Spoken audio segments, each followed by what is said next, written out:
Christmas day عیسائیوں کا تہوار ہے، مسلمانوں کا نہیں ہے۔ لیکن بعض مسلمان تقلید مغرب میں اس قدر اندھے ہو چکے ہیں کہ وہ کرسمس ڈے کو بھی پورے احترام اور عقیدت سے مناتے ہیں اور ان ساری مشاغل میں حصہ لیتے ہیں جن میں عیسائی حصہ لیتے ہیں۔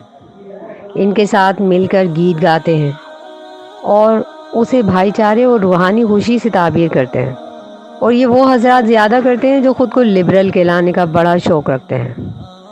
وہ ایسے کاموں میں پیش نظر آتے ہیں اور یہ بات بھول جاتے ہیں کہ ان کے ساتھ مل کر گیت گانا در حقیقت ان کی عبادت میں شامل ہونا ہے۔ عیسائیوں کے ان گیتوں میں شعراء کرام نے یسوع مسیح کی پیدائش کے ماحول اور تمام واقعات کو بیان کرنے کی کوشش کی ہے، اور یہ واقعات ایک گانے کی شکل میں ان کی عبادت کا حصہ بن چکے ہیں۔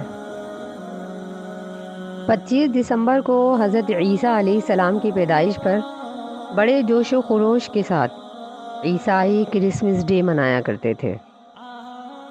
رومن کیلنڈر کے مطابق یہ تہوار سب سے پہلے 25 دسمبر 336 عیسوی کو منایا گیا۔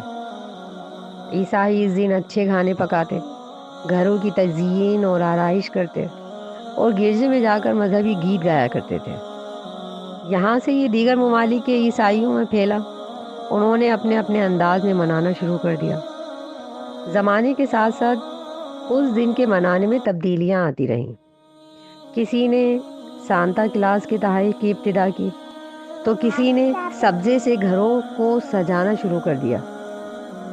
18ویں صدی عیسوی میں کرسمس ڈے پر جو دو اور چیزوں کا اضافہ کیا گیا، ان میں سے ایک تو کرسمس ٹری تھی جو 25 دسمبر کو درختوں کو روشنیوں سے سجانے کی رسم تھی، اور دوسرا کرسمس کارڈ تھے جو 25 دسمبر کے قریب دکانوں پر فروخت ہوتے اور اپنے اپنے ملنے والوں کو بھیجے جاتے تھے۔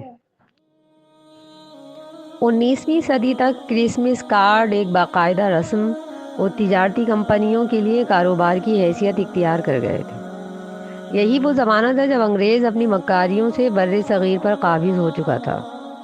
مسلمان زبوں حالی کی زندگی گزار رہے تھے۔